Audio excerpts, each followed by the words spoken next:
Hello and good morning. We are at the BWF Air Badminton Asia Pacific Continental Championships 2025, Day 2, where this morning we have men's and women's triples action.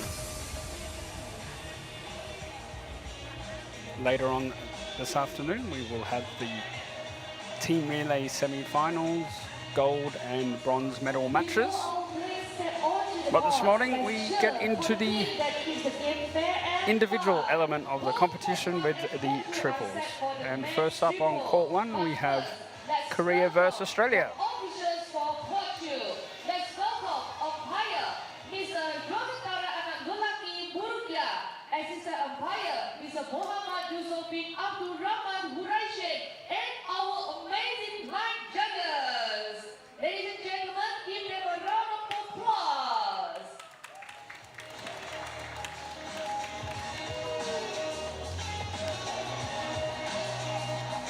Reminder, we are live from Port Dickson, Malaysia, right on the beach, about 90 minutes south of Kuala Lumpur. And our fantastic white judges, let's hear your cheers.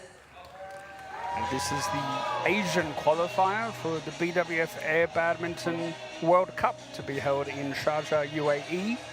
Later this year in December, the inaugural hosting of that event.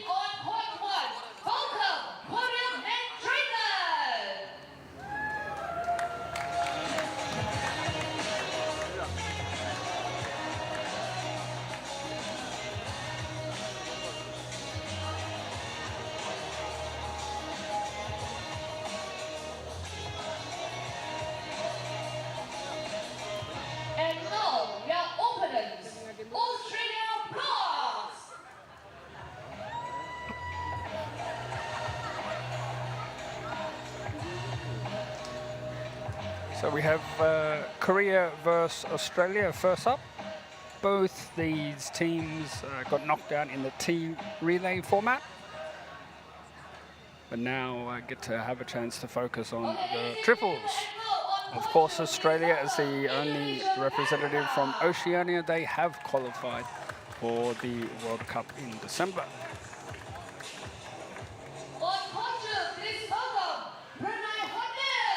Later on court 1 this morning, we then have Malaysia versus UAE in the men's triples, Group B. And then women's triples, Group B action, Korea versus Australia also. Malaysia and UAE will be very interesting. Malaysia won a thrilling quarterfinal last night in the team relay. And the UAE team, despite losing their quarterfinal to a very impressive Hong Kong-China team, they played quite well on day 1. So that'll be an exciting one to look forward to. Please stay tuned throughout the whole day. This morning session starts now at 8 and will finish around roughly 10 a.m. So join us for the next 2 hours for some top air badminton action.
So this is men's triples Group A with Australia and Korea, and also in this group is Japan.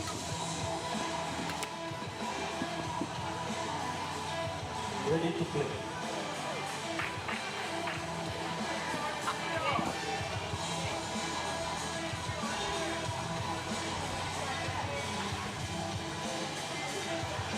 In Group B, men's triples, we have Hong Kong, China, Malaysia, and the United Arab Emirates. And in men's triples, Group C, we have Brunei, China, and Indonesia. So we're ready to go here. Men's triples, Group A, Korea, and Australia.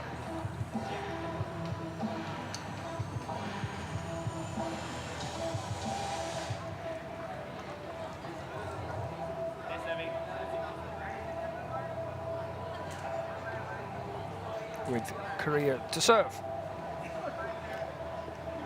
Ladies and gentlemen, on my right,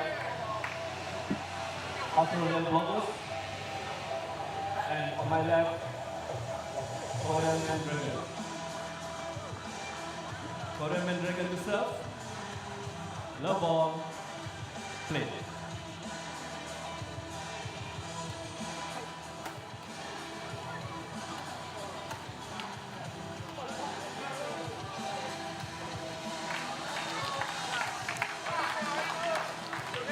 One, love.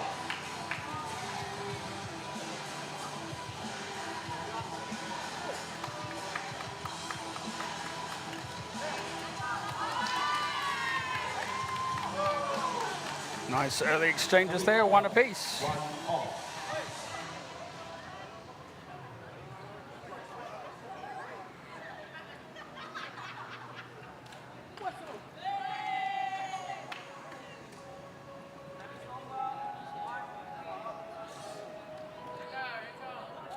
Two, one.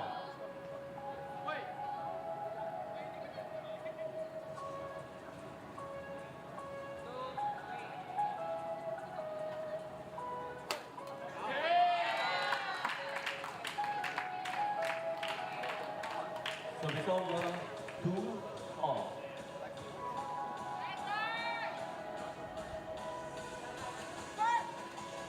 Service for call, put. Service over,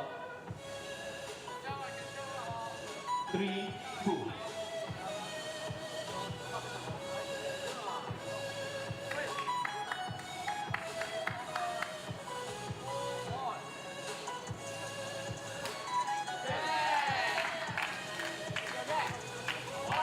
Service over, 3 all.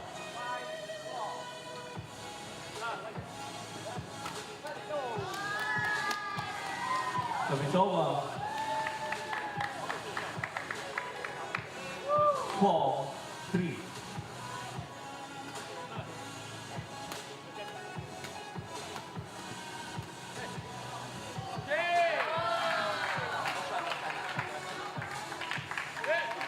Service over,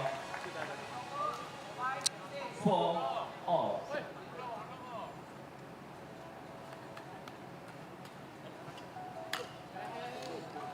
Service over. Even Stevens to start us off so far. 5, 4. It's pretty good action for 8 a.m. in the morning.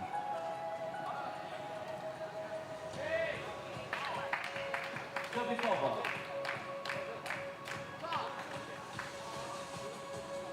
5 all.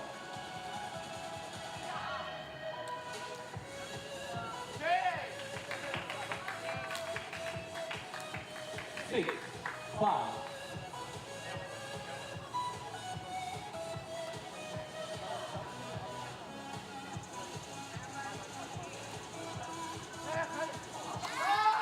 Service over.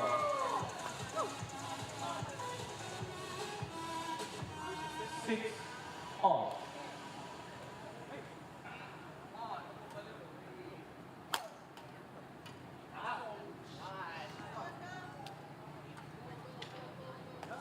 Seven, 6.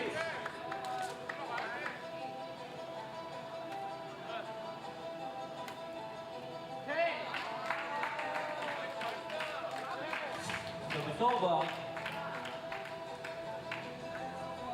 7 all.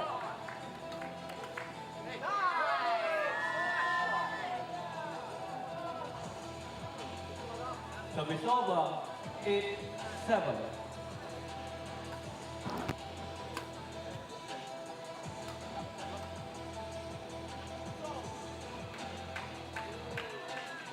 Service over.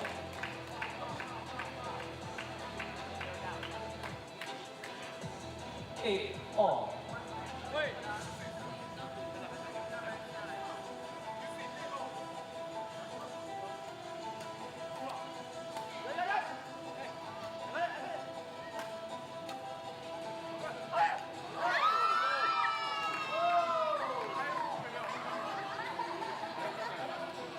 Service over. 9-8.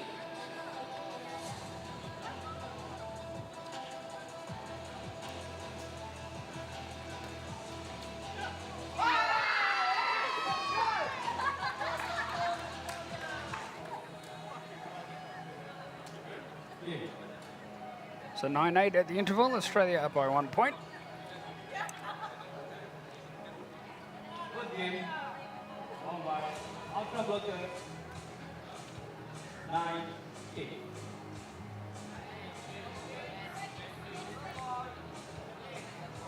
And switch sides. Excuse me, 10-8 is the score.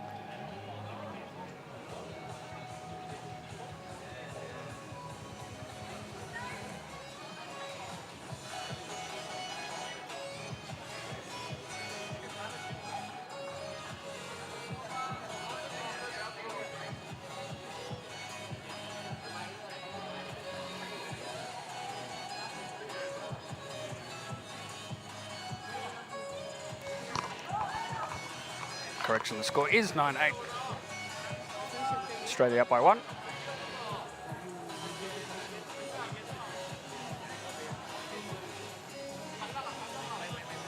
So a reminder, we have the preliminary rounds, the group stage rounds of the men's and women's triples this morning.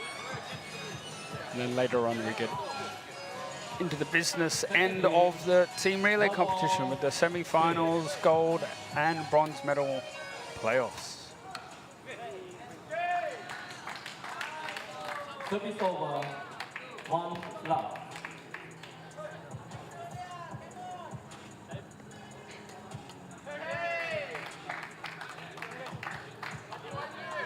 Two love.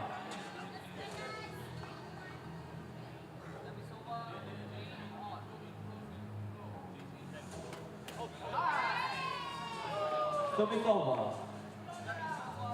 1-2.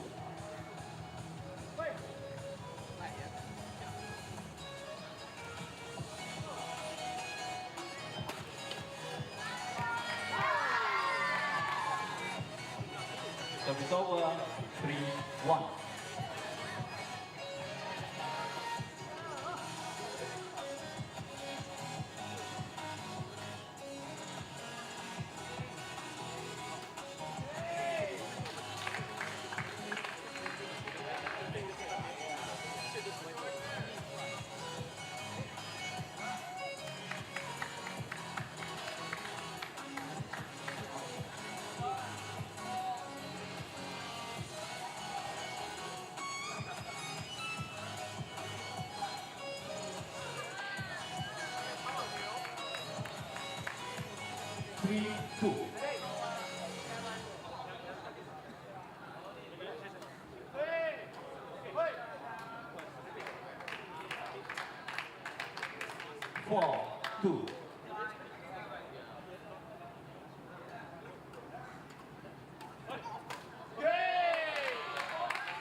So Korea powering back here after dropping the first game.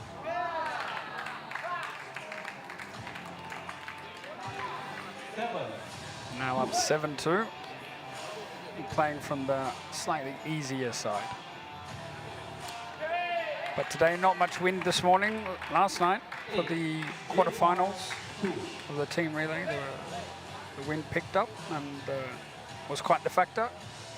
But beautiful conditions this morning.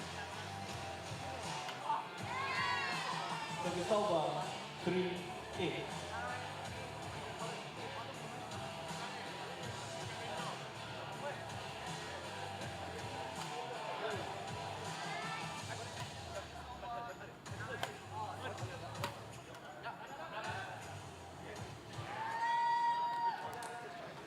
That one just wide. Still game point for Korea.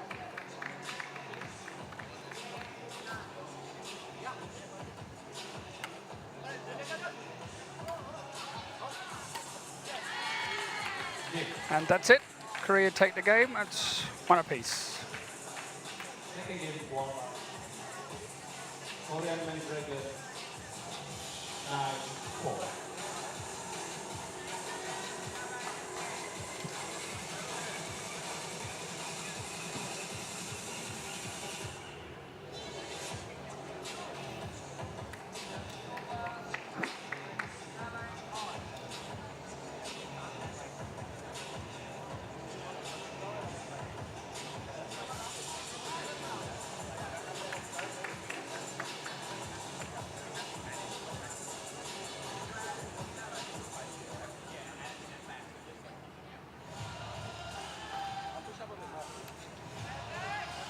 Just a reminder to everyone, for those unfamiliar, air badminton, the outdoor version of badminton, was launched back in 2019, along with the unveiling of the new outdoor shuttlecock, the air shuttle. And since then, the sport has evolved with competitions around the world. This year is the inaugural staging of the BWF Air Badminton World Cup, which will be held in December in UAE in Sharjah. And we have 4 rounds of regional qualifying for the World Cup. We've had Continental Championships in Pan America and Africa already this year in April and June. And this is the 3rd of the regional qualifiers with the Asia Pacific Continental Championships. And then in the first week of September in Azerbaijan in Europe, we will have the last of the qualifiers. 5 love.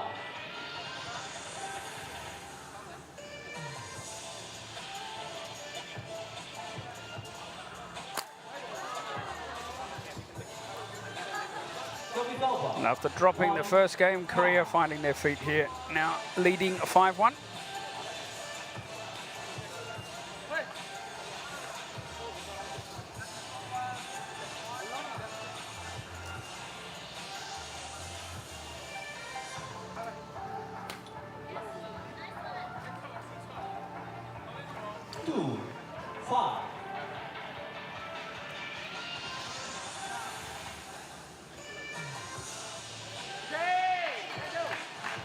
Error on the service there, unfortunately, but David's up.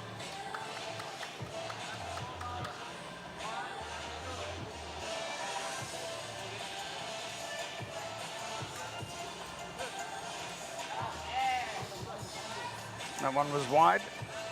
And just a reminder for everyone tuning in for the first time, you will notice on the court that the area either side of the net, that's the dead zone, so the shuttle is considered out if it lands in there.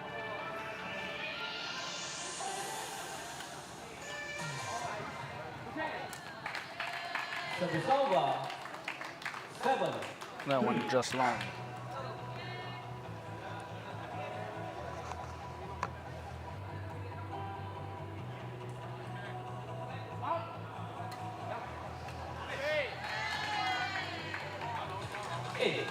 Match point. Match point here for Korea. They dropped the first, but then steadied the ship and now looking like a comfortable victory. Unfortunately into the net, and that's it.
What gift? No ball, please.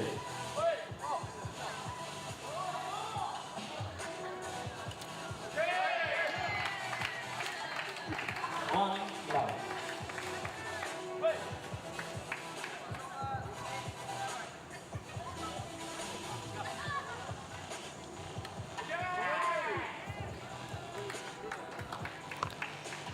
Two loves.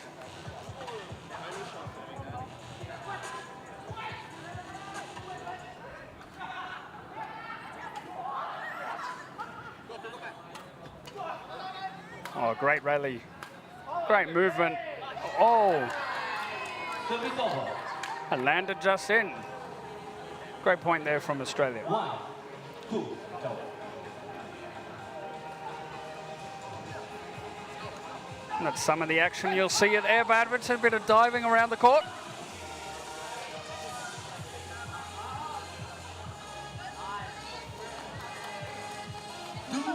All.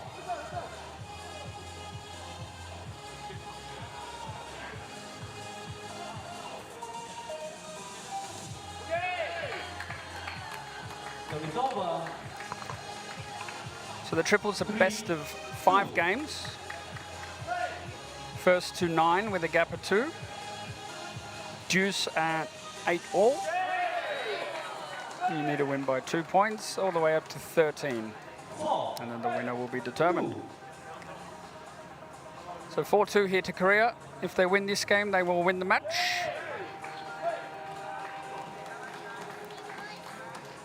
Five, 2.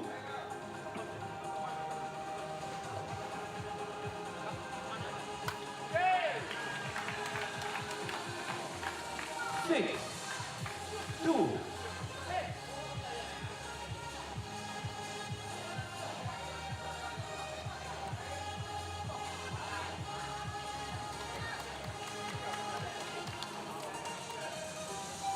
Service over. 3, 6.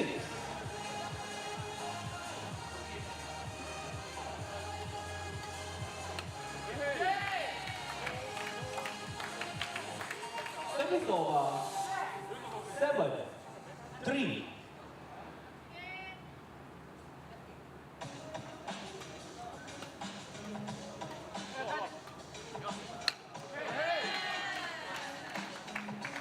Eight. Match point 3. Match points here for Korea.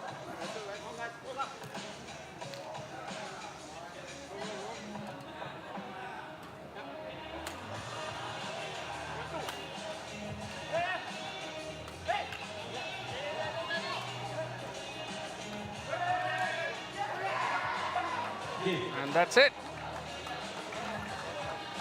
So after losing in the team relay yesterday, Korea get on the board with a nice victory here in the men's triples to start day 2 of the BWF Air Badminton Asia Pacific Continental Championships 2025, where we have the men's and women's triple group stage this morning. And then later on this afternoon and this evening, we'll have the team relay semi-finals, gold medal and bronze medal playoff, which will determine the qualifiers for the BWF Air Badminton World Cup in Sharjah, UAE, to be played in December later this year. And throughout the day, we'll have a few guests joining us, some players, some coaches, and of course, the dulcet tones and Ian Wright will join later on in the semi-finals.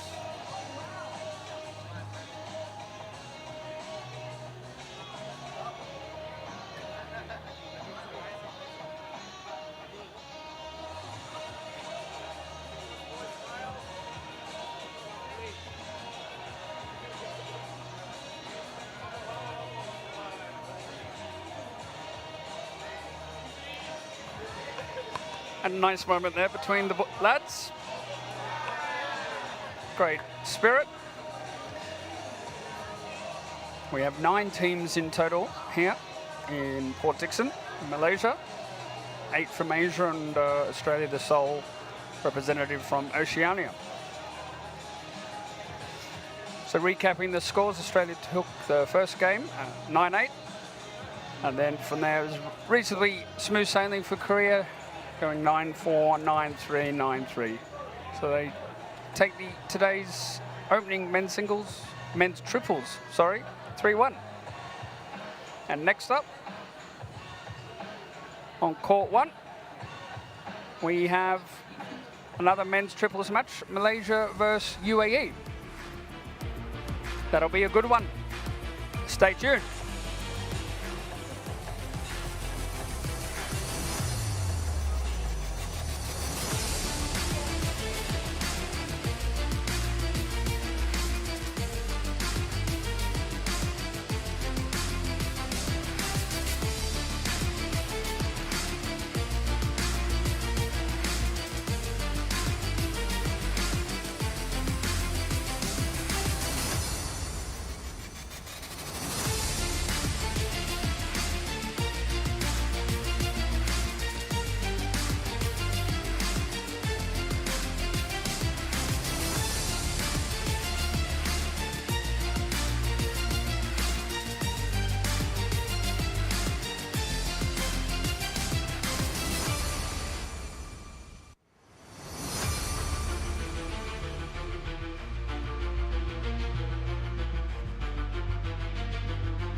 So we're roughly 9 minutes away. Men's triples, the Group B action, Malaysia versus UAE. And Malaysia won a thrilling quarterfinal last night against Japan to progress through to the team relay competition, where they will face Indonesia.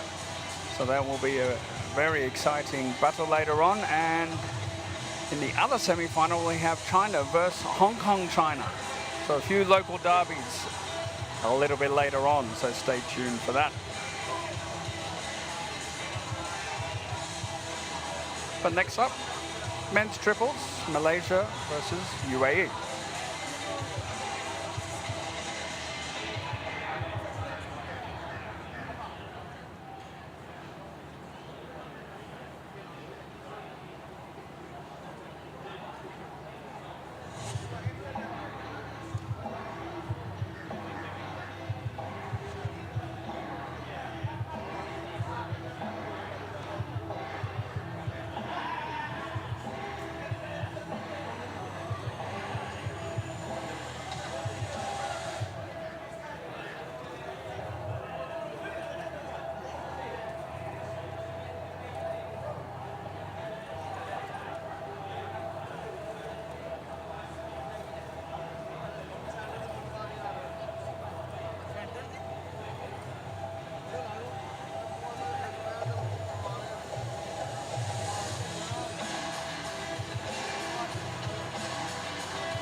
Right, we're just a few minutes away from our next men's triples match of the morning. Malaysia versus UAE.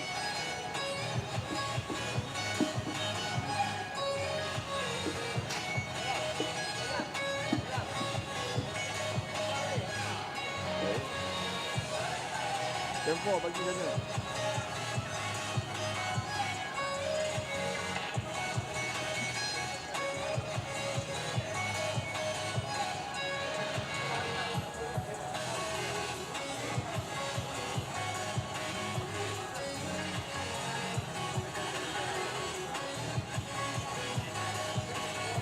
Ladies and gentlemen, before all players step onto the court, let's cheer for the team that keeps the game fun and fair. And ladies and gentlemen, court 1 set for men's triple and court 2 are set for the women's triple. But first, let's welcome the officials for court 2. Mr. Umpire Muhammad Fauzi bin Mustafa, Assistant Umpire Mr. Muhammad Fairuz bin Muhammad Noor, and our amazing line judges.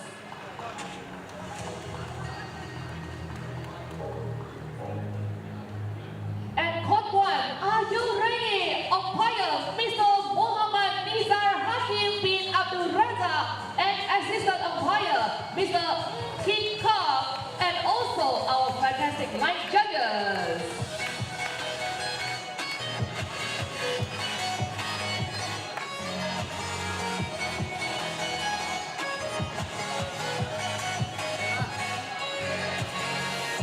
Ladies and gentlemen, here comes our team on court 1. Welcome, Malaysia Tiger!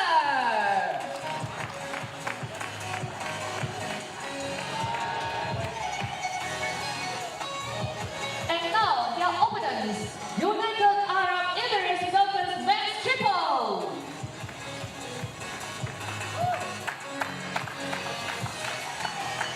On court 2, please welcome Indonesia Raja Wali.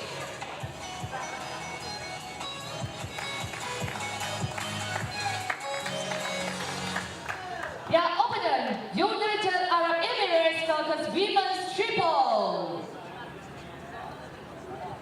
All set here at Pantai Saujana. Let the matches begin.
Welcome fans.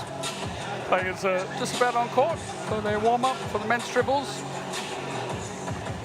So we have Malaysia and UAE, and joining me in comms is Ian Wright. Welcome Ian, good morning. Morning Lloyd, morning everyone. Should be a good game here. You'd have to say 2 of the form triples from the team event yesterday. Yes, Malaysia pulled off quite the victory over Japan in the team relay in front of their local supporters. And while maybe not getting the result in the quarterfinal, UAE were one of the form teams during the earlier group stage, pushing Indonesia and then getting a great result over Korea. Yeah, I mean, UAE beating Korea was probably the biggest shock of the day. Followed closely by Malaysia beating Japan in the quarterfinals. So, to say, both of these teams had played really, really well yesterday. And the boys' triples were probably the strength of the two teams in the team relay yesterday. And Malaysia has a very young team. Yeah, they've come with a young team, and they grew into it yesterday. They started off, they looked quite nervous in the morning in their first group games, but by the evening they were playing really, really well. And calm conditions this morning. There was a bit of wind last night. Yeah, I think that's one of the great things about air badminton. You have to adjust all the time to the conditions. And this morning, as you say, quite calm. Very, very different to last night, where there was a bit of a wind kicked up after the sun went down. So it'll be interesting to see how they play today.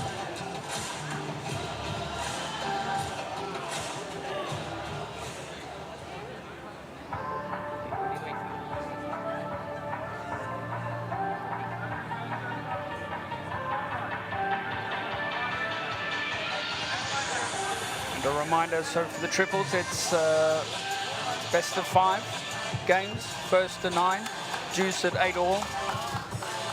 Yep.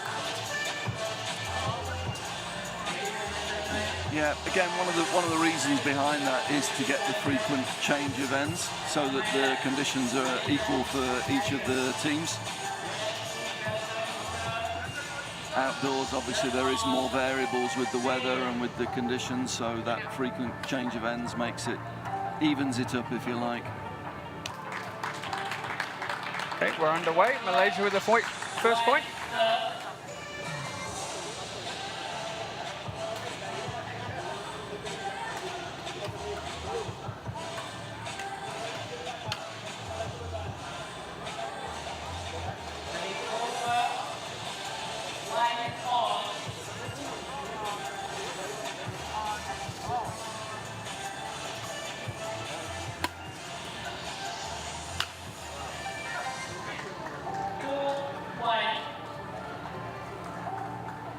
Now, Ian, with the air shuttle, was launched in 2019 along with Air Badminton. Where can people buy the air shuttle? Yep, you can go online to the BWF site, and you've got all the distributors there, so you can pick it up through our own website. It was a great and frustrating process. It took 5 years going through various prototypes. We had over 50 prototypes before we landed on this version of the shuttle. And it was created in partnership with a university? Yeah, we did a university study. It was with Nanyang University down in Singapore. A real learning process as we went, 1 step forward, 2 steps back very often, but we finished with a product which, as you can see, is working really well for us. And even this version is a second iteration, slightly changing colours? Yeah. We're learning all the time. The previous version that's still available online actually is more of a red, sort of vivid red colour. And but we found with the TV cameras they weren't picking it up so well. So we've switched for the events to this yellow version. As you can see, it does stand out really well. And here we've got mixed conditions. We've got part of the court in sun, part of the court in shade, but we're still following the shuttle really well now. So we're improving with it the whole time.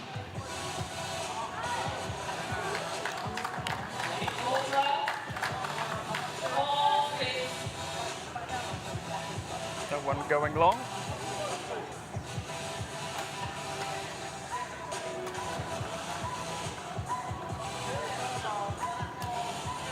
That one wide. But again, the Malaysian boys will be...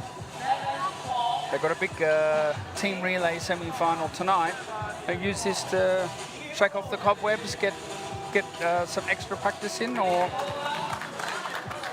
clean slate and just approach this as just a new match and no thought of tonight. Yeah, I think they're a young team. I think they're just happy to be on the court, actually. This Malaysian men's triples were probably the stars last night. They got the deciding points. They were the fourth onto court to play from the 45 to 60 points. They brought the team home. Very inspired, good atmosphere last night for that match as well. A lot of local support for the Malaysian boys and the team as a whole. But this UAE team, it's quite a contrast, this match, because the UAE team, you know, they've been playing the game quite a long time, air badminton. The Malaysian boys newer to this discipline, so quite a contrast here. So game point for UAE. That one's wide, and UAE takes the first game, 9-6.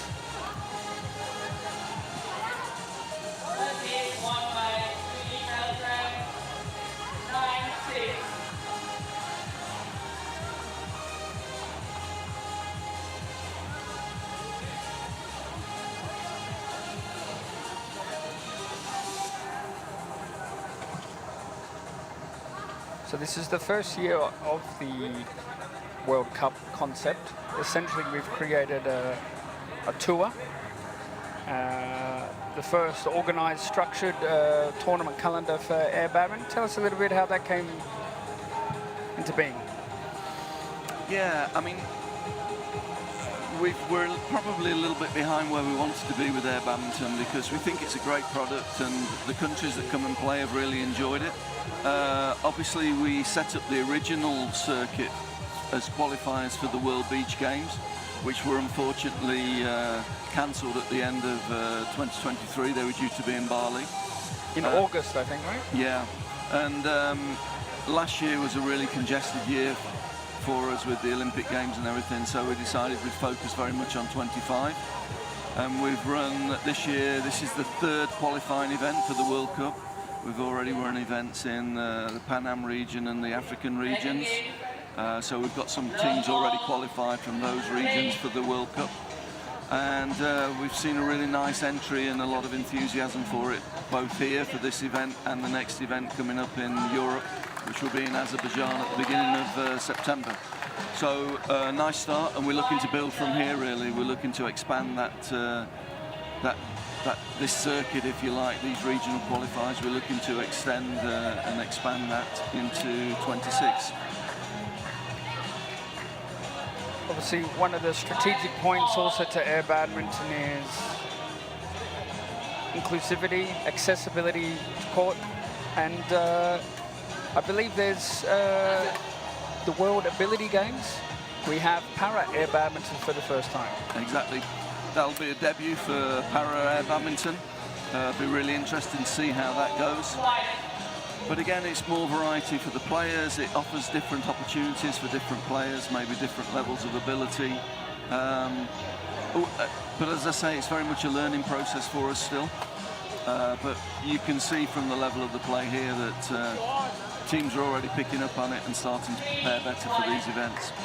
And essentially gives more entry points into the elite level of the sport for more players who may not be at the level of the World Tour, but they'll be able to play elite badminton all around the world, but on the beach or in an air badminton concept. Yeah, exactly. And we have many regions in the world where indoor facilities are at a premium, and maybe where badminton's not a traditional sport, it's quite difficult to get space in those facilities, and air badminton gives the opportunity for them to compete and to, you know, get their first connection with our sport. And how important is that for the global footprint? We're always, we do have competitors out there, other competing sports. How important for us for badminton to remain relevant, and where does this air badminton piece fit in that puzzle? As I say, in many regions, this air badminton will become the entry point for people into badminton. And although we see at the moment a lot of ex-players and young players representing their countries here, in the future we will see, I think, more and more specialisation. Particularly in Africa, we have a lot of countries who are really enthusiastic about it because they do see it as an opportunity to actually compete, where in traditional badminton they're really struggling because of the lack of facilities. So it's motivating more countries to run events and to get involved and to form a relationship with the World Badminton Federation. So for the growth of the sport, I think it's a really positive step. Okay, Malaysia fighting back here. Yeah, I think this is going to be a close game. As I say, the Malaysian boys played really, really well last night to pull their team through in that quarter-final match. But the UAE team, a lot of experience. They're one of the countries that have been playing air badminton longer than most, because we did a lot of the pilots events in UAE. So these guys have been playing for longer than most of the rest of the world.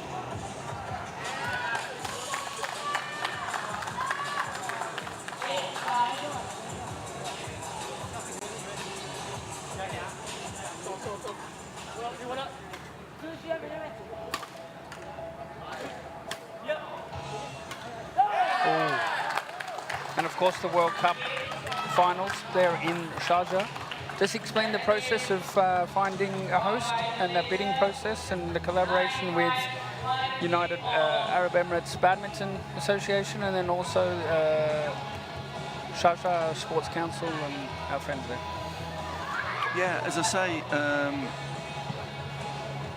UAE were one of the first countries to pick it up. They've got sort of many natural habitats where we could trial air badminton when we first started. We actually started running events in Dubai. They were the first events that we ran. We did a lot of research around those events, and we've adjusted the rules and regulations as we've gone along. So actually it's a very natural first venue for us for the World Cup, because they have got experience. So, and the relationship with Sharjah Sports Council is an interesting one, because they have what's called the Kalba Beach Games, and air badminton's been involved as one of the sports there for the previous 3 years. So they've actually got experience of running air badminton events, and we're very comfortable working with them. They really like air badminton as a concept. So, as I say, very natural first venue for us for the World Cup. Great insights there, Ian. There's a few shadows on the court this morning. Yeah, but as I say, this is the beauty of the game. There are variables. Every time they walk onto court, the conditions will be slightly different. So they've got to be flexible in their approach. They've got to change the tactics according to the conditions. And that's one of the really interesting aspects of air badminton.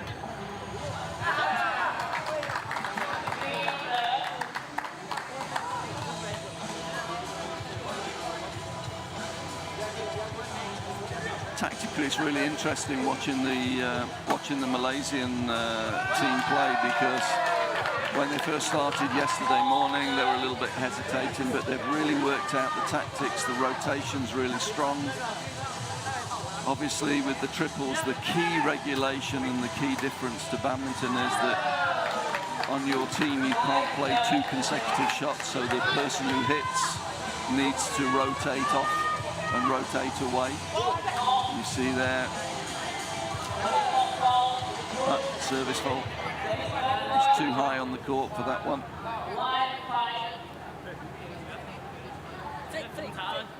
And you'll see the formation that they're using. And here, that player moves out to make space for the other 2 players. Nice play from the Malaysians, well organised, well structured in their approach. They learned very quickly yesterday.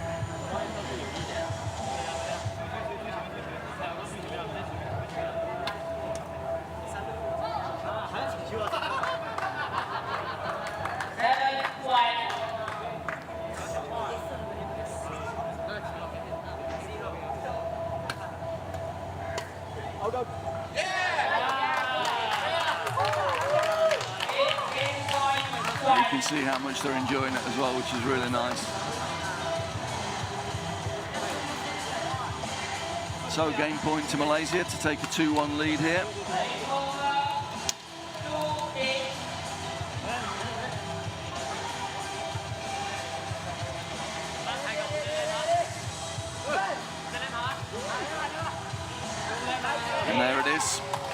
third game to Malaysia. They take a 2-1 lead.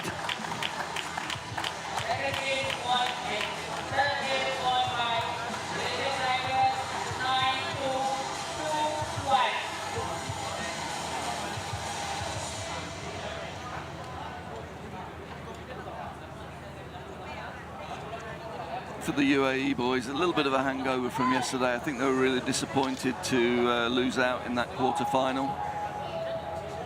They look a little bit low on energy this morning. Body language not great, whereas the Malaysian boys are absolutely flying after that quarter-final win against Japan last night.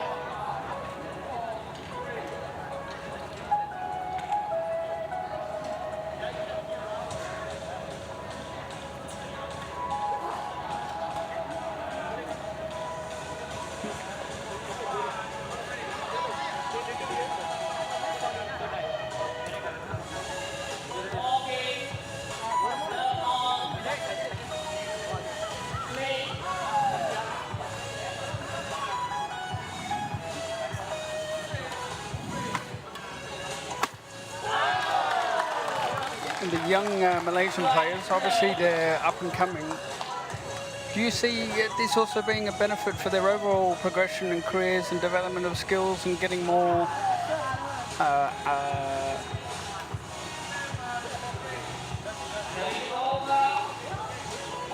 more access to this elite level competition? Exposure, sorry, that's the word. Yeah.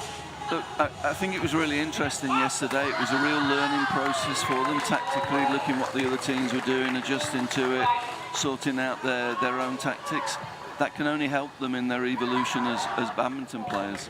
You know, at the end of the day, it's match play, it's the mental side of the game. Are they transferable skills to badminton? Yes, very much so. You could see yesterday, and you can see the communication between them today. They're talking the whole time, they're organising each other, they're looking at the positional side of it. It can only be a benefit to their badminton careers.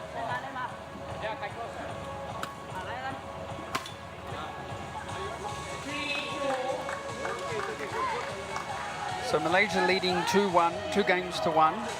So this is do or die for UAE to remain in the contest? Yep, yep.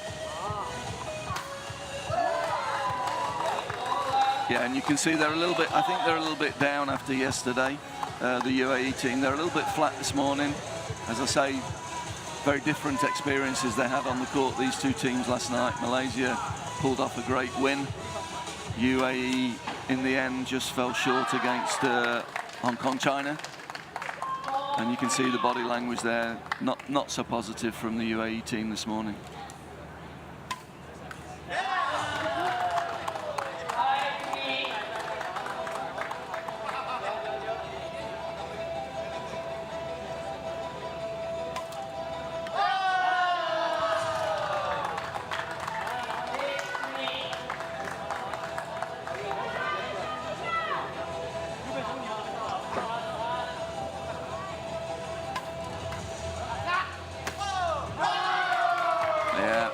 Really flying. Very marked difference in the body language between the two teams here.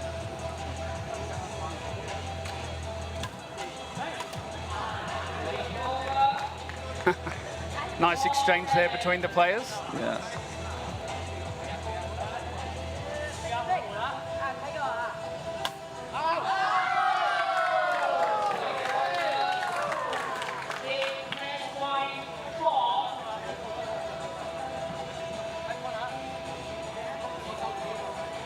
The match point here.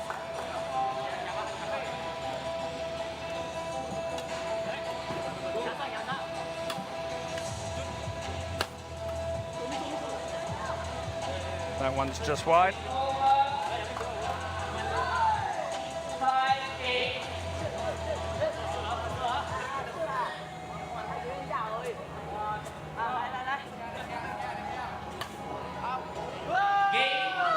That one's wide, and that's the match. Malaysia wrap it up.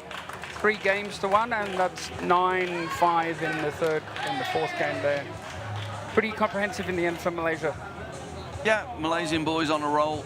as I say, very positive experience from the team event. They've got the semi-final of the team event to come this evening. And these boys, you can see from the body language, they're just really enjoying the whole experience. And that's a good win for them against a very experienced UAE team there. So also in Group B in the men's triples is Hong Kong, China. So a very difficult group, this one. Yeah, it's a tough group. It's a tough group, this one.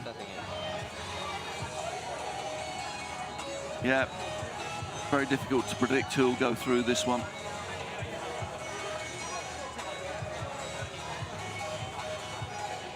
All right, thanks, Ian. Next up, we have the women's triples, Korea and Australia. We'll take a brief break and we'll be back with a special guest. Thank you.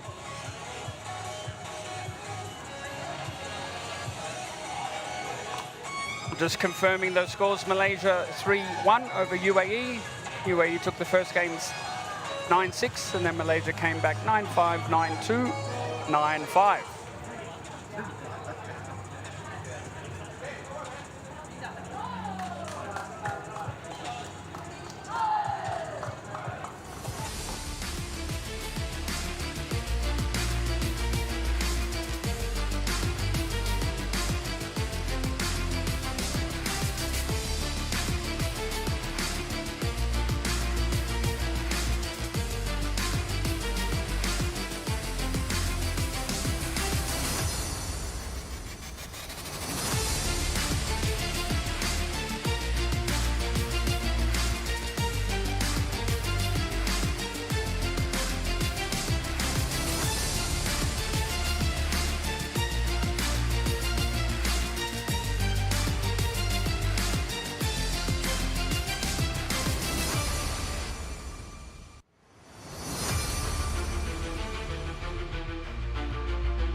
That's fine.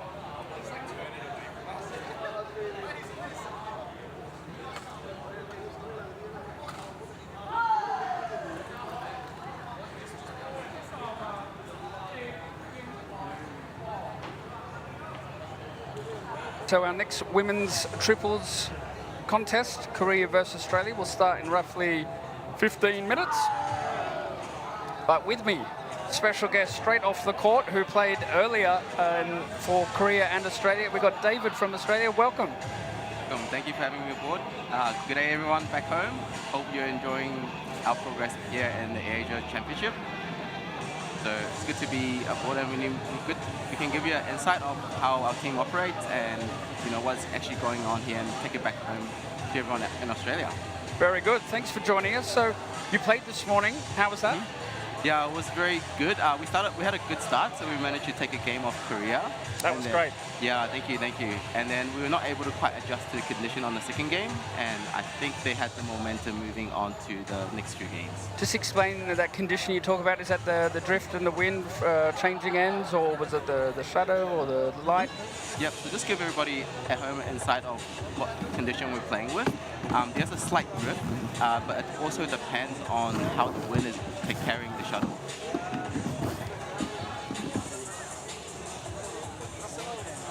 Yeah, so, and then once we started off with the sun against us, on our backs, so the Koreans had the sun directly at them. So that was a bit of an advantage on our side. So that's why I quite like the format of just playing to 9 points, and then we rotate over, switch sides. That gives a fair advantage to everyone. Yeah, exactly, which is part of the game, yeah. And so this is day two. Yesterday played the team relay concept. How was that? the team relay was extremely fun and challenging at the same time. So it was our first time playing an event of this scale, especially with outdoor air badminton. So we started off with men's doubles, and then we played women's doubles, and then men's triples, and then women's triples as well. Yeah, so that was very challenging. It's a team environment, which is great because we get a lot of time to bond with the team, and and that's what I'm encouraging everyone to do. As a team sport, as an outdoor badminton event, we can play at beaches, outdoor gathering, picnics, back home. So that will be great. And tell us about your team. Where are you guys from? Where do you play your badminton? And how long has everyone been playing badminton for? Yeah, so our team consists of 3 males, Patrick, Julian, and myself, David. And our team captain for the girls would be Alice, Suching, and Charlotte, and Amy. Yeah, so 6 of us are from Melbourne, and 1 of us is from Brisbane.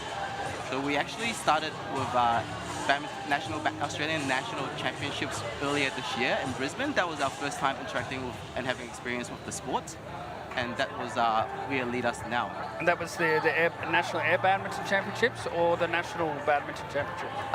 National Air Badminton Championships, yeah. So we played at Stormers, a volleyball venue, which was transformed into a badminton venue, outdoor air badminton venue. And then that's how you earned selection to this event? Yeah, so mostly we had an expression of interest, and then through the selection criteria, we were selected to participate in this event. Very good. And as the representative of Oceania, get a guarantee for the World Cup in Sharjah and UAE at the end of the year. Yes, thank you very much. So we have qualified for Dubai. Congratulations. Thank you very much. So yeah, that was very fortunate for us. So we will definitely work hard and keep training hard towards our goal, which is the end of the year. What do you most like about air badminton, and what's different? And what's the elements that if you're talking to the fans out there, your friends and family back home, what's the unique selling point of air badminton to convince everyone to pick up a racket? Yeah, that's a great question, Lloyd. So air badminton is a completely new concept, and it's incredibly fun. Like, if you haven't tried it, I highly encourage everyone at home to give it a shot. It's really fun, and you can do a lot of dives and a lot of different strategies involved. Especially the triples is very challenging, and there's a lot of team coordination and teamwork involved. And from a skill point of view, racket skill, it's more or less the same racket skills? The racket skills, there's different tactics you can apply, but I'm finding a lot of success from the front court. So controlling the net and making your opponent lift, that's a very advantageous tactical skill I think we should have. But regarding the other aspects or technical skills, it's a lot to do with the drift as well. So how we deal with this drift and the condition, because no match or no rally is going to be exactly the same as the previous rally. You talk about controlling the net. Obviously, there's the dead zone, and for those who will join our coverage, for just joining our coverage, and will tune in for the next match when we start, there's a space either side of the net where if the shuttle falls in there, it is considered out. How do you go, and that's unique to air badminton, obviously not in badminton where you're trying to control that net and you play a lot of net play. How does that actually play differently? So you talk about trying to control the net, but there's the dead zone as well. So explain that for the viewers. So with the dead zone in play, it makes the game very dynamic and challenging at the same time. So if you are with the drift, it's a lot more soft touches, and the drift will carry the shuttle slightly past the dead zone. If you're against the drift, it might actually drift back towards the dead zone. So it's about that control and just where you're placing the shuttle. And describe the air shuttle to everyone. It is available at shops and online. You can buy them retail price, but explain what it's like playing with an air shuttle compared to a traditional shuttle. So compared to a feather shuttle, the cork is slightly more stiff and a little bit harder. So normally BWF recommends 20-pound tension on your racket, but I think majority of the pro players are going from 17 to 20 pounds. So I'm finding my one at 17 is good. Yeah, and it'll keep your strings going as well, so it's not less likely to break the strings. Regarding to the shuttle flight is pretty consistent when there's little to no breeze, but it does pick up a little bit of drift when there's slight breeze. And this morning, would you say that's slight breeze? I would consider this morning's condition slight breeze, so I think the breeze is picking up a little bit now. So we'll see how the players find it on court. And how was it compared to yesterday? Compared to yesterday, I think it was pretty similar conditions. We're fortunate enough to have the storm pass over and not rain, so that was very lucky. So, but with the storm coming over, it's really hard to tell. So like I said, it's just adapting to the environment and the situation that we're given and just do our best on court. Very good. Just about 5 minutes away from the women's triples, where your colleagues are going to be playing against the Korean team. What can we expect from the girls? All right, so I'm expecting from the girls very positive energy and, you know, never give up on every rally, and we're just trying to stay focused with the intensity and just play for fun, you know, passion. That's what we're here for. We're passionate about badminton, indoor badminton, and air badminton. So we do our best and see what experience we can take home with us. And what level do you guys play at indoor badminton back in Australia? So with our indoor scene, it's not very big at the moment, but we are trying, especially from Badminton Australia's perspective, we are trying to promote the sport to a certain degree, so we're accessible for everyone. But like I said, in Australia, the breeze picks up a little bit, so it's ideal to play in a park where there's trees that can block the breeze a little bit. In relation to air badminton in Australia? Yeah, correct. Yes, that's correct.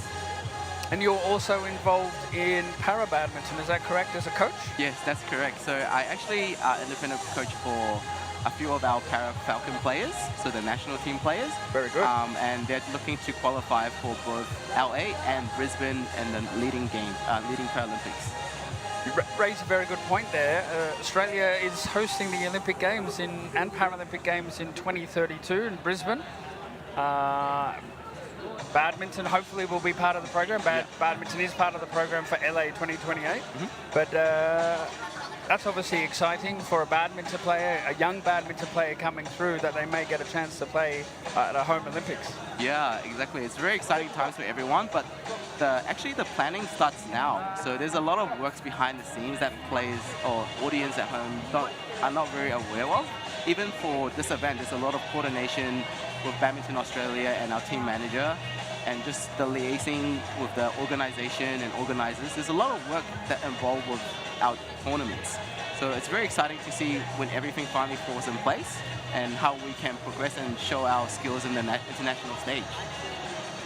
Just expand on that. Is that like flights, accommodation, training schedule around maybe university or work commitments, getting time off work or time off study? How does it all work? Yeah, so that's a very good question you brought up. So for us, a lot of our players are half training, so part-time training and full-time employed. Okay. Yeah, so a lot of our players are self-funded. Either we have a full-time job from 9 to 5, and then we do our trainings beforehand, like myself. So my training will start at 6 a.m. and then I'll finish at 8, and then we'll go into our day jobs. And then I think a few of them is also a similar situation as myself. And everything is, majority of our trip is self-funded, but that's why we try to make the most out of every trip and gain whatever experience and exposure we can. And then now you can say that you're Australian representative at the first ever Air Badminton World Cup. Yeah, 100%, 100%.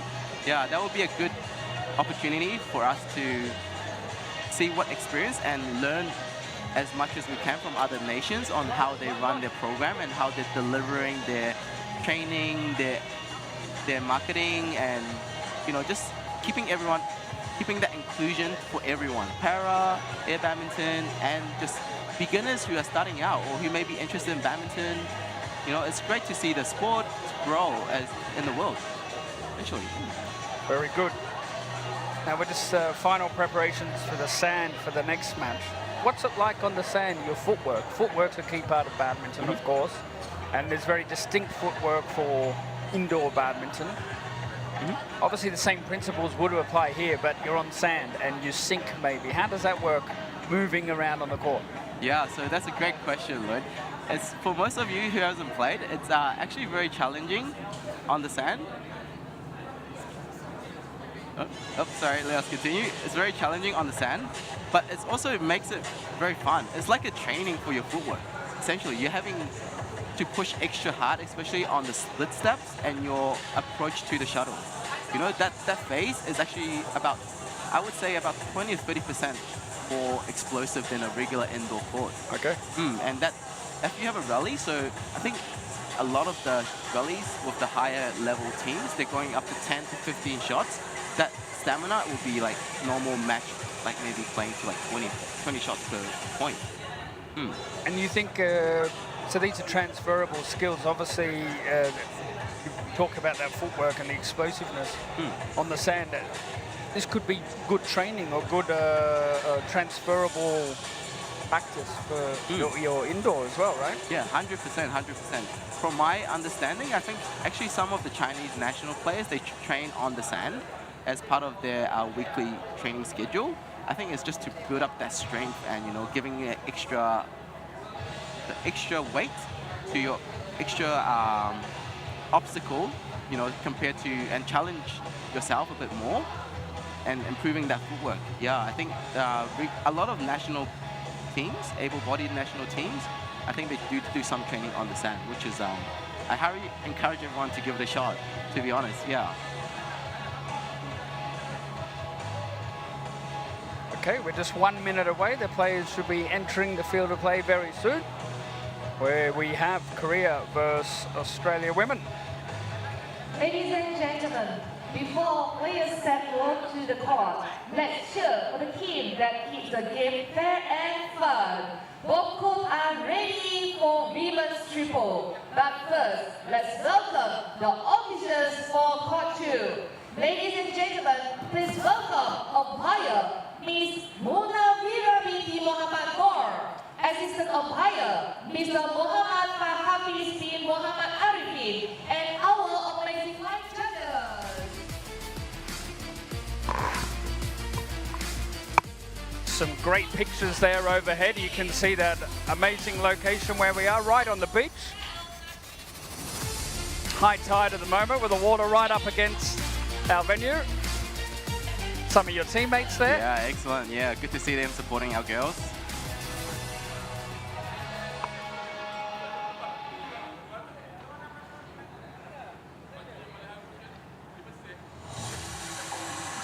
Ladies and gentlemen, here comes our So this is, this morning you got your first match of the group play in the women's and men's triples. Yeah. And then your next match. We will be playing this afternoon around 4 o'clock, so everyone can tune in and have a look at how we perform. Hopefully, I don't think we're on the live stream court. Oh, we have the Korean team coming in, and our girls should be coming in now. Here we go. Let's go, girls. Let's do our best. Please put a quick text message to all your friends and family and parents and mothers and coaches to watch. Yeah, 100%. Yeah, so we have quite a few big following back home. I think most of our players are quite well known in the scene, so it's good to, you know, have everyone involved. Yes, you can tune in on BWF Facebook and BWF YouTube. And yes, our YouTube channel is back. Our YouTube channel was down for a little while due to some technical difficulties, but we're back. And all of our content's there, so please keep tuning into BWF TV and hit the subscribe button. And you will be streaming live all day today and all day tomorrow. And you'll have myself, Ian Wright, and some guest commentators throughout the day. Sounds great. Everyone should be involved and, you know, give us a bit of insight about how the game works and how everyone's trainings and schedule look like. Yeah, it should be a good experience for everyone. Now, we got the coin toss here. Yesterday, we had the team relay, and we got the team relay semi-finals and medal matches later. How important was...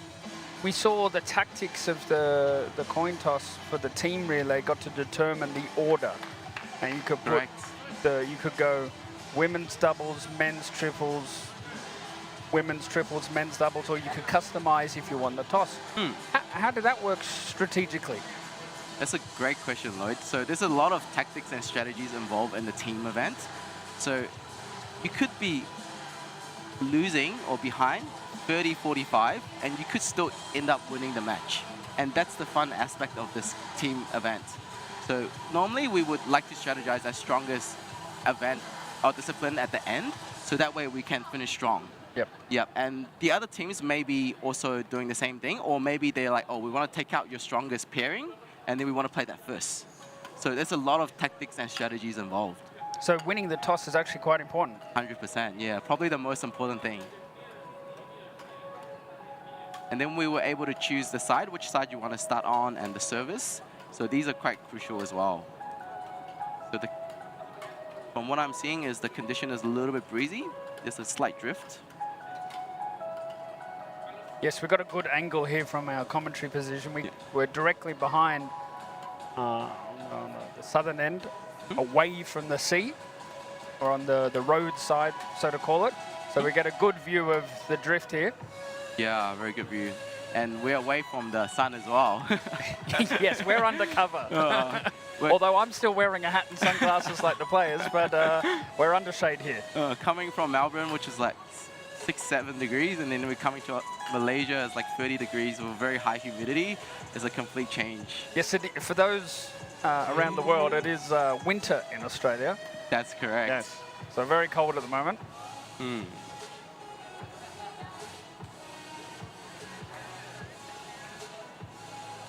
So Lloyd, about yourself, you're from Sydney, Australia, is that correct? I am originally, but I have been living and working in Malaysia at the headquarters for BWF for 10 years. Excellent, excellent. Wow, what an experience that will be. Yes, we have about 55 staff at the moment at BWF and growing, and we've got lots of projects. We've got the World Tour, we've got exciting things like air badminton. So the team's growing, and the idea is to make badminton bigger and better around the world and get more people picking up a racket. That's right, that's right. And you must be very passionate like myself about the sport and just growing it in general. Absolutely. So I'm in charge of all the communications and the media and the social channels and the digital and getting fans interactive with badminton online. And hence why you've got me commentating today. Excellent. All right. Okay, we're underway. So I'll get you to talk us through here, because you're very familiar with the girls here, your teammates. So just talk us through what you're seeing.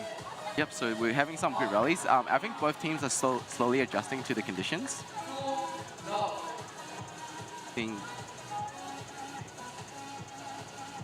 So when we're playing, we like to have one in the front and two in the back while we're receiving. So every team has different strategies. So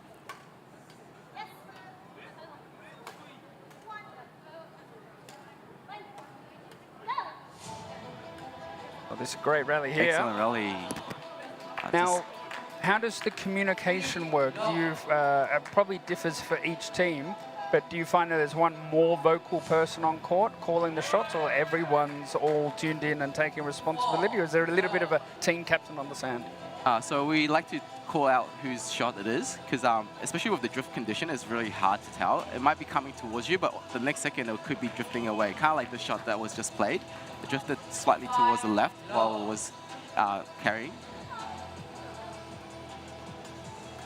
Trying to get control of the net, and then we force the short lift.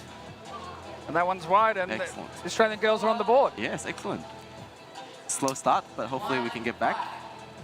1-5, and we're in the first game. And a reminder, we play best of 5 games. First to 9 with a gap of 2, and deuce at 8 all, and then up to 13 is the highest. So playing to 9 is actually really interesting. You know, it makes the game shorter, and every mistake counts, essentially. So we're trying to do our best. Excellent. Another great rally by our Tigo girls. So 3 points in a row, finding some momentum. Excellent.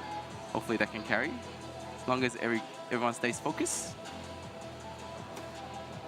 It's a good shot by Alice to put it away. Yes, so just introduce the girls. What are their names?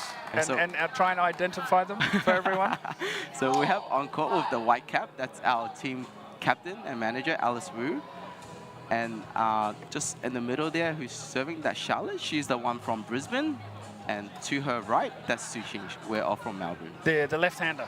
Yes, correct. That's the left-hander. So we were talking yesterday that in triples, having a left-hander in your team could be a significant advantage because you got the right-hander playing on the left-hand side of the court and the left-hander covering that right-hand side of the court. Have you guys worked with that tactic? Yeah, it's actually quite an interesting concept, but it also depends if we're able to deploy that strategy or tactics involved. So we're still working, I think they're still working a few things out, but here we see it, we're almost leveled. So, just slightly longer with the drift. So 7-5 now to Korea. Bad luck. And is there one distinct end that is maybe a little bit easier than the other? So the girls are on the end with the drift carrying over. The Koreans have the end that's with the drift against. So normally you want to go a bit harder against the drift. So technically we are on a slightly better end, I would say. But it also depends on what kind of tactics you should do on whichever end. So that's the first game done. Korea take that 9-5 and they lead 1-0. But after a bit of a slow start from the Australian girls, they came back and played okay. 100%, yeah. I think we were a little bit slower on the adjustment on the court, but hopefully this game they are able to adjust. We should have the slightly better end in my opinion, but saying that, they are staring directly at the sun also.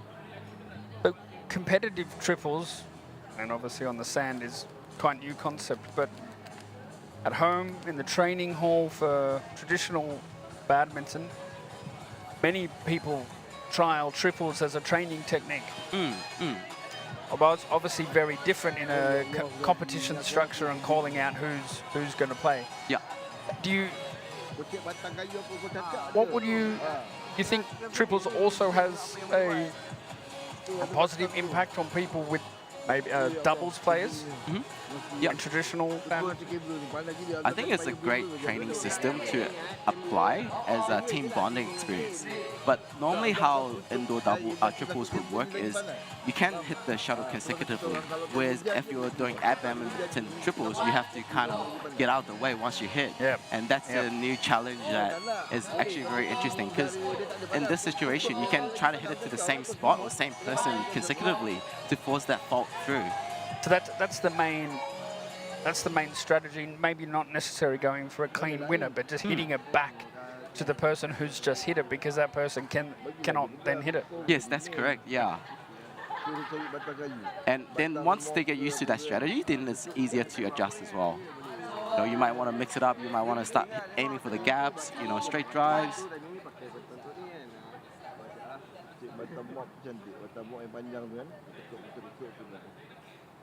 Korea's serving with the drift. Shot by Su Ching. It's on force. So see, there's a little bit of challenge. Like Alice went up a little bit, and the drift carried the shuttle back a little bit. So she had to make that adjustment.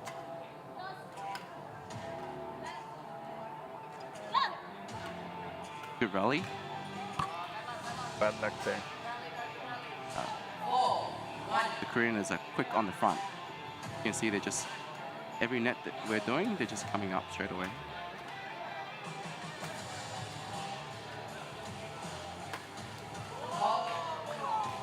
It's good energy from our girls. Now in your group, in the men's triples, you also have Japan later, is that correct?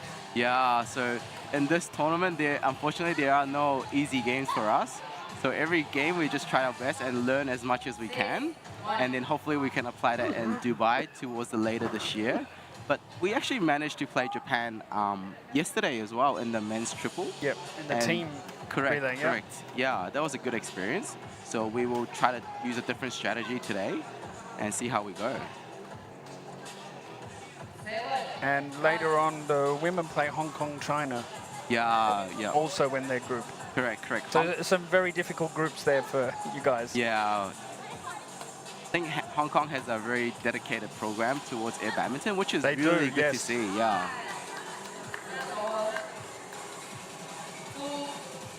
So we can see the Australian girls are not quite used to the condition on the far side.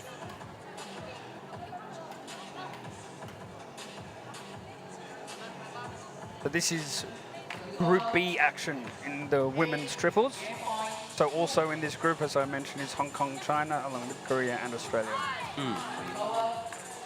The point there to Australia, 8-3, but still several game points.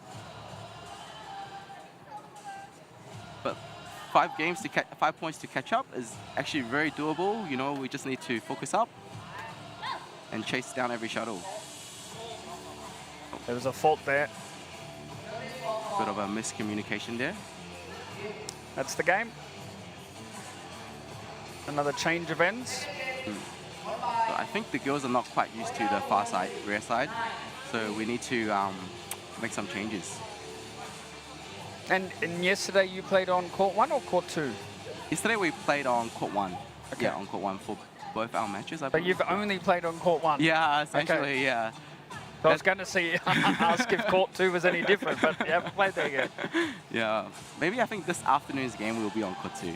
So I'll be able to tell you about it tomorrow. Okay. Or after. So we have a substitution. Quite an interesting concept with the substitution. From what you've seen, is there any teams that are using as a tactical advantage or any strategies they're deploying with that? So this is the first we've seen it on commentary. Okay. So first time we've seen a substitution. I'm sure it may have happened on other matches and also on court 2, but this is the first one we've seen live. I see, yeah. So just a rule confirmation for everyone, you can have a squad of 4 on your bench, and then you're able to rotate 1 player as a substitution. Yes, that's correct. Yeah, you can nominate 4 players that will be representing your team. In triples? Yes, correct, in triples. And then you can make 3 substitutions per match. Okay. So who's just come on for Australia? Yep, so Amy is just subbed on for Alice. So Alice is on the bench at the moment. And then hopefully we get a better start here. So all pressure on Amy then? Yeah, all the pressure. Good net by Amy. The drift is just carrying a little bit. For those at home, it's actually quite challenging. It's more challenging than it seems, but still, I encourage everyone to give it a shot and see how it goes. A bit long. The challenging part is obviously you've got to adjust with the drift, but then you need to be nimble on your feet to move, and that's not so easy on the sand. Yeah, 100%, 100%. So if you're locked in and you're sinking down into the sand and then it's going over your head, then you're in a bit of trouble. Yeah. But that's all the fun of it, right? Yeah. Bad luck there. So now that Australia's qualified for the World Cup, what you're going to go back home? What kind of training, preparation, what are you going to do between now and December? So probably the first thing we'll do once we're back home is we'll have a sit-down meeting with the squad and our CEO from Badminton Australia. And you can watch your replays of your action, and you could go through it tactically with your coaches and dissect what went right, what went wrong using our coverage. 100%, 100%, yeah. So that's a bonus of being on court 1, isn't it? Yeah. So yeah, you're going to have a meeting with your coaches and the CEO? Yep, and then we probably have a 4-month program scheduled and how we're going to tackle and balance that with our regular training and our jobs. Yep. Yeah, so, but I'm looking forward to it because it's a challenge itself, just having that time for training and family and things like that. And you've got a dedicated sand court in Melbourne? Is it like a beach volleyball venue, or? I think in Melbourne there's not an establishment that we can do air badminton at the moment, but I'm sure we can find a place and facilitate that. Probably down at St Kilda Beach or something, just put a pop-up net? Yeah, actually, like they have volleyball nets, so it should be all right to convert those into the badminton nets. Yeah, that's a job for your CEO, right? Yeah, 100%, 100%. Yeah, our CEO TJ, he's also a former professional badminton player, is also quite involved and invested in this as well. So we're fortunately enough to have him like covering us and just supporting us along the way. Very good. But as you're preparing for Sharjah, access to that sand court will be crucial. 100%, 100%, and just giving exposure for air badminton and back home. Okay. So we're coming towards the end here. Just the final few points for Korea for them to take the match. Hopefully Australia can mount a comeback, but That's a good shot by Su Ching. very good there. And we need to focus up and have a good service game.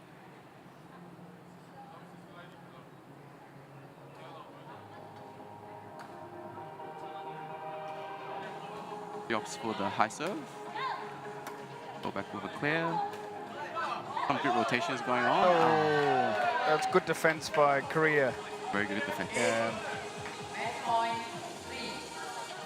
We've seen different varieties of service, particularly last night and also this morning. Some flat serves, some players standing all the way back on the baseline and serving up high.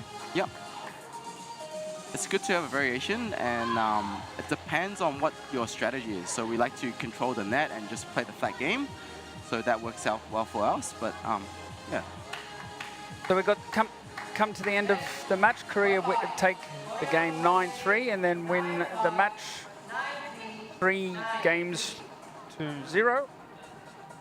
But a great experience all around for everyone. I think the Korean players played very well. Yeah. They progressing well since the beginning of the tournament. And while Korea got knocked out in the team relay, their women's triples were very impressive in the team relay and almost came back from, I think the deficit was 45-33, and they almost came back and they missed, and the women's triples just missed out by 2 points. So women's triples is Korea's strength. Excellent. So they may go all the way and be in the medal contention. That's my hot tip. Yeah, excellent to see. So I think the Koreans were able to adjust the condition very well at the start, and we were not quite able to catch on to that. But it's definitely a good learning experience, you know, just positive vibes all around. So here we got the wrap-up of the scores. Yep. So we have Korea winning 3-0 against Australia. 9-6, 9-3, 9-3. Well, David, thank you very much for joining us and your wonderful insights into Team Australia, what your experience has been like here this week in Malaysia, in Port Dickson. You were with us and talked us through tactical insights of Team Australia, so that was fantastic. And you never know, maybe we'll get you back into the comms box a little bit later on today or tomorrow. Excellent. Thank you very much, Lloyd. We'll continue to do our best, and it was a good experience for the entire team. And yeah, for the viewers back at home, highly encourage everyone to give it a shot, even if just hitting in your backyard, and it might translate into something further. Very good. All right, thank you, David. That concludes to this morning's session of the men's and women's triples on Court 1. Thank you for joining us. We'll now be off air, and we'll be back for around 4 p.m. for some more men's and women's triples action, and then we've got the semi-finals of the team relay, and then later on tonight we've got the medal matches, and it's very intense because there's 3 teams to qualify for the World Cup in UAE in Sharjah, and 4 teams at the moment. So 1 team will miss out, but we've got 3 teams to qualify. So join us later tonight for all the action. Thank you very much.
tanya dia berapa beli saupung. Dia diam je kan. Tak tahu next berapa kan. Kita belah kan.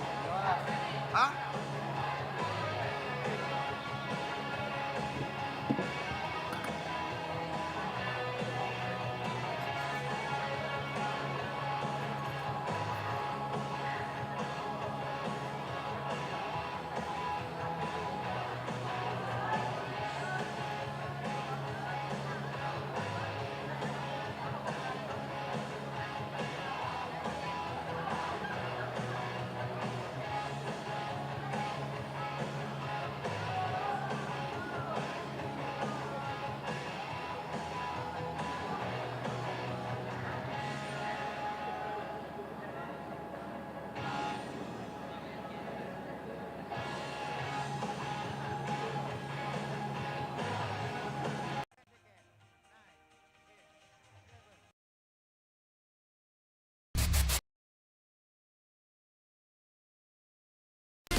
Hello and good morning. We are at the BWF Air Badminton